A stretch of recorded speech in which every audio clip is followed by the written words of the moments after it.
Seberkas kilat biru meluncur dengan cepat dari puncak gunung yang tinggi. Cahayanya memotong udara seperti pedang tajam, menghantam sisi pegunungan. Suara ledakan menggema, menghancurkan bebatuan, dan debu juga pecahan melayang, menandai efek serangan yang mengguncang lembah di bawahnya. Seorang pria, salah satu peserta ujian, terlihat berlari ketakutan di lereng gunung. Di belakangnya, kilat biru yang menyambar terus mengejarnya, menyebabkan langkahnya semakin tidak teratur. Setelah kelelahan berlari, pria itu menoleh ke belakang dengan wajah babak belur. Saat ia bergumam, kenapa Departemen Runic Seal yang dianggap sampah sekarang memburuku seperti monster? Kepanikannya terlihat jelas. Pria itu tampak tak bisa lagi melarikan diri, karena kilat biru yang menggelegar kini menyambar tepat mengarah padanya, muncul dari atas pepohonan yang rimbun. Pria itu tampaknya telah panik dan menyerah, tidak dapat menghindari serangan brutal yang datang dengan begitu cepat. Su Liyue berdiri dengan tenang di hadapannya, mengarahkan kilat itu langsung kepadanya dengan satu jari. Dengan hanya kilatan kecil di jarinya, Su Liyue mengarahkan kilat tersebut untuk meraih segel peserta yang terikat di sabuk pria itu. Akhirnya, Su Liyue dengan mudah mengambil segel peserta yang ada di hadapannya, yang mana segel itu kini berada erat di genggamannya. Setelah Su berhasil mengumpulkan segel-segel itu, ia merasa pencapaiannya belumlah cukup. Meskipun makhluk terbang mengumpulkan segel dengan mengeliminasi 6 peserta, Su merasa progresnya lambat karena masih berada di peringkat 47. Makhluk besar di sebelah Su mulai berkembang setelah dia berhasil mengumpulkan segel. Ternyata makhluk itu adalah perwakilan dari panitia ujian yang memiliki tanggung jawab untuk mengembalikan setiap peserta yang tereliminasi. Setelah peserta tersebut dieliminasi, Su merasa yakin tak ada lagi orang di sekitarnya. Tiba-tiba, Su menangkap Xiaomeng yang sejak tadi terus berbicara di kepalanya. Akhirnya, Xiaomeng berubah wujud di tangan Su. Karena Su menggenggamnya terlalu kencang, dia tampaknya terengah-engah dan lehernya tercekik. Setelah itu, Su menegur Xiaomeng dan bertanya mengapa dia terlalu banyak berbicara di depan orang lain. Sebagai tanggapan, Xiaomeng mengatakan bahwa Master Bai memintanya untuk berpura-pura menjadi Greater Demon yang dapat berbicara. Setelah mengetahui mengapa Xiaomeng berbicara, Su mencoba berbicara padanya dengan lembut. Namun, Xiaomeng malah cemberut, ngambek, dan memalingkan wajahnya saat Su bertanya apakah ada yang mengganggunya. Karena Xiaomeng masih ngambek dan tidak menjawab, Su akhirnya memutuskan untuk berkata, "Sudahlah Xiaomeng, lupakan saja pertanyaanku. Lebih baik kita langsung saja lihat ke sana," ujar Su sambil menatap ke arah tujuan mereka. Tampaknya Su tidak menyadari ada sesuatu yang bersinar merah di belakang tubuhnya saat dia dan Xiaomeng fokus menatap ke dalam hutan.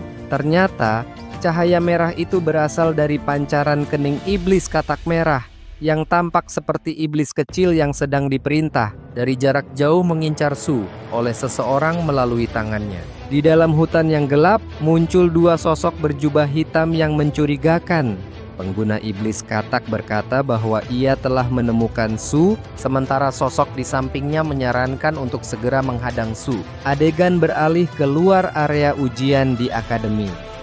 Di sana, banyak peserta lainnya berkumpul, menyaksikan siaran langsung dari layar besar yang menampilkan para peserta ujian yang tengah bertanding di dalam hutan.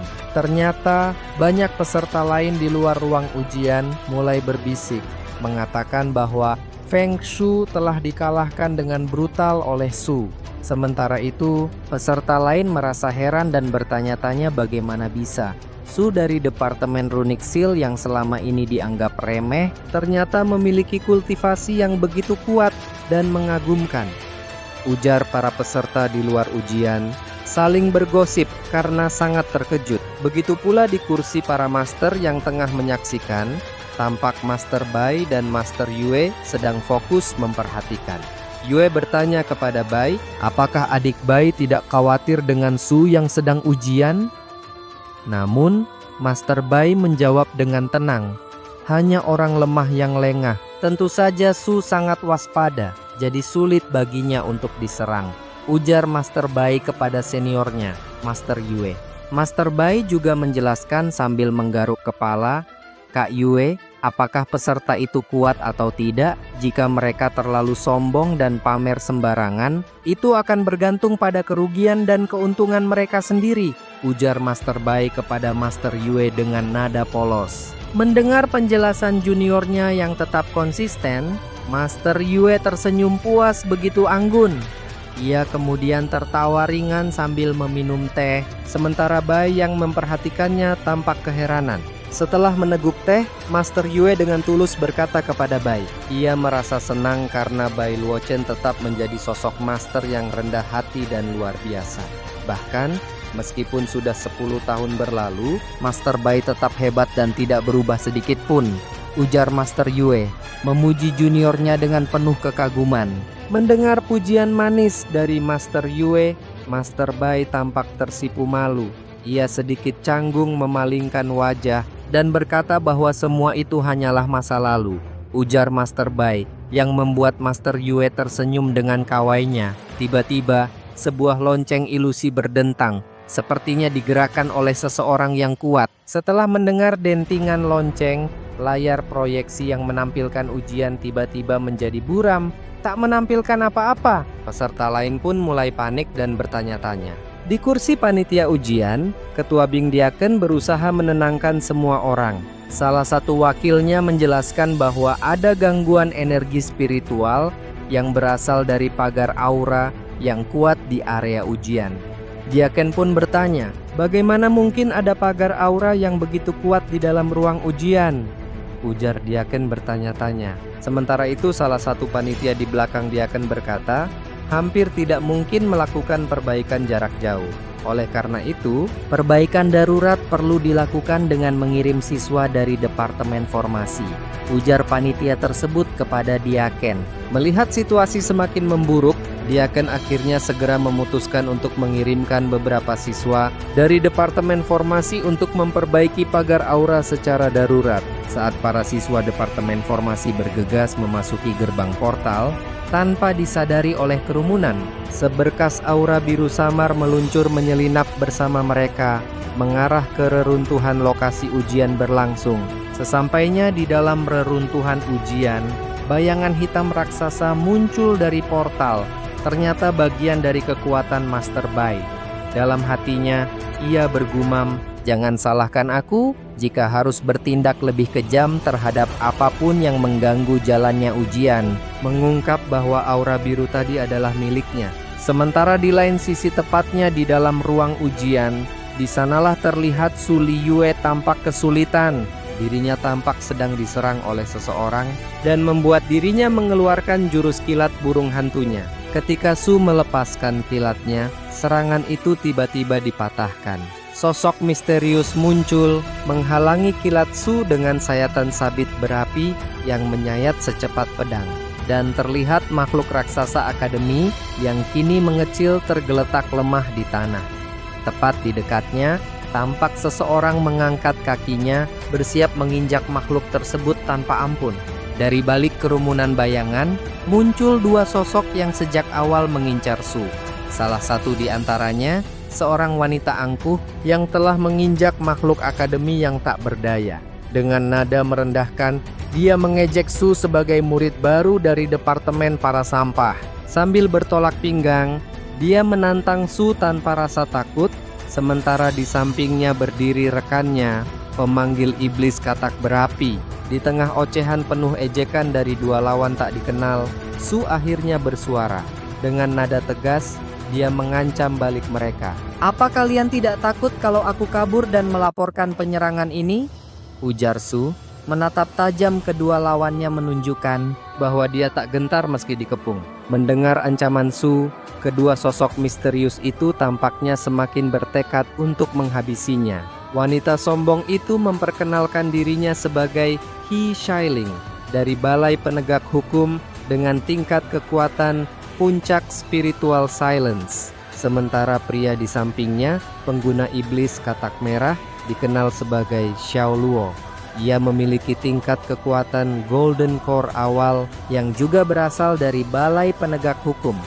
Tatapan mereka penuh niat jahat, seolah Su hanya target kecil yang akan dilenyapkan. Su menyadari bahwa ancaman itu hanyalah jebakan setelah mendengarnya. Ia dengan cepat menggunakan jurus kilatnya. Su dengan yakin melakukan serangan mematikan tersebut pada kedua lawannya. Dengan nada jenuh, dia berkata, "Aku tidak percaya pada badan penegak hukum yang katanya mulia. Ternyata di dalamnya hanya ada orang-orang yang lebih buruk dari sampah." Ketika kilat biru naik ke atas, ia siap menghancurkan kedua orang tersebut. Namun tiba-tiba serangan Su dihentikan dengan sangat mudah. Xiao Luo dengan tenang mengeluarkan sebilah pedang dari punggungnya dan menangkis kilat itu. Sementara itu, He Shailing kembali mengancam dengan penuh kesombongan, menatap Su dengan mata penuh penghinaan. "Kamu hanya seperti kupu-kupu malam yang terperangkap dalam cahaya," ujarnya dengan angkuh. "Gadis sepertimu tidak akan bisa kabur hidup-hidup dari sini." Sinar matanya tajam, seolah menghakimi nasib Su yang akan segera berakhir. Ketika serangan Su terhenti begitu saja, ia terdiam sejenak. Dalam hati, Su bergumam dengan rasa heran. "Bagaimana bisa?" pikirnya, bingung. "Kilatku yang begitu dahsyat dihentikan hanya dengan satu sayatan pedang dari Xiao Luo." Matanya menatap pedang yang kini diayunkan lawan di depannya. Tak bisa membendung rasa takjubnya atas kemampuan lawannya yang luar biasa. Dengan gerakan yang begitu cepat, kedua sosok itu langsung menyerang Su secara bersamaan. He Shailing dengan senyum angkuhnya berkata, "Segera ucapkan selamat tinggal sebelum kau musnah, gadis sampah." "Hahaha," serunya sambil menerjang ke arah Su dengan sombongnya. Terkepung oleh dua penegak hukum, Su terlihat waspada dan bergumam dalam hati. Ia merasa terpojok oleh kedua lawannya yang tampaknya memiliki kekuatan jauh di atasnya. Melihat dirinya tak lagi mampu menghindar, Su lalu meminta bantuan kepada Xiao Meng. Namun sebaliknya, Xiao Meng malah membalas dengan tegas, bertanya mengapa Su terus memerintahnya, padahal dirinya sendiri meminta Su untuk mencarikan harta spiritual terlebih dahulu. Saat itu, gerakan Shilling terhenti seketika, terkejut dan terheran-heran. Ia tampak terperangah melihat sebuah serangan kilat yang disertai salju yang segera meluncur menuju dirinya dengan kecepatan yang luar biasa. Tiba-tiba, sebuah semburan kilat yang bercampur es meluncur dengan cepat, menghantam tubuh Shilling. Shilling yang terkejut dan tak mampu bergerak terhempas oleh serangan itu. Melihat hal tersebut, Luo segera bergerak cepat, bergegas untuk membantunya. Saat Shilling terkena serangan, Xiao Luo segera menghadapi kilat es yang datang. Dengan sigap, ia mengeluarkan jurus pedang bilah pengorbanannya, dan dengan kekuatan luar biasa, ia membelah serangan tersebut menjadi dua, berusaha menghentikan laju serangan dengan sempurna. Namun, usaha Xiao Luo ternyata sia-sia. Pedangnya hancur berkeping-keping dan terpental begitu saja. Sebaliknya, Luo justru menerima serangan telak, tubuhnya tersambar oleh kilat es yang kuat, dan dirinya terhempas jauh, terjatuh dengan tubuh yang kesakitan. Ternyata, jurus yang muncul saat itu adalah jurus yang berbentuk air dan es bersalju, yang dikeluarkan dari mulut Xiao Meng. Jurus tersebut tampak sangat ganas dan mengerikan, memberikan aura yang menakutkan bagi siapa saja yang melihatnya. Saat itu, Xiao Meng telah muncul di samping Su, dengan wujudnya yang tampak sempurna dan juga besar. Sambil terus menggunakan jurusnya yang berbahaya, Xiao Meng mengancam kedua lawan Su untuk pergi, karena mereka bukanlah lawan yang sebanding dengan Xiao Meng. Dengan santainya, Xiao Meng menyerang kedua orang penegak hukum itu, menunjukkan kekuatannya yang luar biasa. Karena dirinya telah membeku menjadi patung es, Shilling terlihat tidak berkutik di sana. Sementara Xiao Luo terpental dengan takut, dia menyadari bahwa yang dihadapinya adalah Kaisar Iblis. "Xiao Meng, kami salah, tolong maafkan kami," kata Xiao Luo dengan panik. Mendengar kini kedua lawannya telah menyerah, Xiao Meng kemudian kembali mempertegas dan berkata, Luo dan Shilling harus menyadari dan segera pergi karena wanita yang bernama Su dilindungi oleh Kaisar Iblis bernama Xiaomeng. Ujar Xiaomeng dengan tegasnya, mengancam kedua lawan Su. Mendapat lawannya Kaisar Iblis, Xiao Luo yang masih dapat bergerak kemudian pergi membawa Shilling. Dirinya yang terus digertak Xiaomeng tampak kabur terbirit-birit bersama dengan Shilling. Setelah kedua penegak hukum kabur entah kemana, Su tampak terkejut dengan penampilan Xiaomeng yang sangat besar dan tinggi. Setelah mendengar kata-kata Su yang tampak polos, Xiaomeng memperingatkan Su agar jangan berpura-pura karena dia tidak ingin sampai menampakkan sosok aslinya di hadapan orang lain. Ucap Xiaomeng sambil sedikit senyum kepada Su. Setelah Xiaomeng kembali ke wujud lebahnya yang kecil, Su terkejut dan bertanya, "Xiaomeng, apakah kamu akan membiarkan mereka kabur begitu saja?" "Su, jangan pikir aku akan mengikuti perintahmu terus." Xiaomeng menjawab dengan nada jutek bercanda. "Sebagai Kaisar Iblis tingkat 9, aku hanya kagum pada Master Bai, bukan padamu," kata Xiaomeng tersenyum pedenya. Namun, Su tidak khawatir. "Jadi, berhenti perintah aku sesuka hati," ujar Xiaomeng dengan nada bercanda. Ketika Xiaomeng kembali ke bentuk imutnya yang kecil dan hinggap di kepala Su, ia berteriak dengan suara nyaring, "Su! Cepat, kita harus pergi sekarang." Su menatap Xiaomeng yang lucu, tetapi suaranya kecil. "Ayo cepat, aku sudah mendengar suara itu lagi, suara harta karun rahasia yang terus memanggilku," kata Xiaomeng. Suara Chipmunk berteriak dengan cepat, "Jangan tunda lagi Su, kita harus menemukan itu sekarang." Kemudian adegan kembali. Pada beberapa hari sebelum ujian Akademi King Hong dimulai. Di dalam kamar kediaman Bai Luochen di puncak King Luan, percakapan serius antara Su Liyue dan Xiaomeng terdengar seru. Sepertinya ada sesuatu yang sangat penting yang sedang dibicarakan di kamar itu. Su dan Xiaomeng di dalam kamar ternyata menciptakan suasana menegangkan. Wajah Su yang canggung dan malu saat menatap Xiaomeng karena mereka tampak aduhai. Dengan nada genit dan bergairah, Xiaomeng berkata bahwa ia akan membantu Su berkultivasi atas arahan Master Bai. Namun, Su semakin malu dan berkata dengan suara gemetar terengah-engah, "Bagaimana mungkin setiap orang berkultivasi dan berlatih dengan cara seperti ini?" Su tampak semakin canggung menggemaskan. Entah harus berkata apa. Sambil membaringkan tubuh Su Liyue di atas kasur, Xiaomeng berkata dengan lembut kepada Su, "Aku hanya ingin membantu agar proses pemulihanmu lebih cepat, Su," ujar Xiaomeng sambil memastikan agar Su merasa lebih nyaman. Meskipun merasa canggung dengan situasi ini, Su hanya bisa pasrah dan menatap Xiaomeng yang menyentuh tubuh aduhainya. Namun, ia tidak bisa menolak bantuan yang diberikan oleh Xiaomeng. Sementara Xiaomeng memandu Su memulai proses kultivasi, tubuh Su yang aduhai tampaknya begitu terangsang. Xiaomeng berkata dengan tenang, "Tenanglah, aku akan menggunakan aliran listrikku untuk merangsang meridianmu agar lebih mudah diperbaiki." Meski sentuhan tangan Xiaomeng menyentuh dada Su, Su berusaha fokus mengikuti arahan. Xiaomeng dengan konsentrasi tinggi mengarahkan energinya yang juga bertubuh aduhai, perlahan membuka jalur meridian yang tersumbat dan memulihkan kekuatan Su. Pada titik meridian di sekitar pusar Su, Xiaomeng mulai mengalirkan energi listrik melalui jarinya dengan perlahan. Tubuh Su merespons aliran energi tersebut, memberikan sensasi intens yang membuatnya semakin terangsang.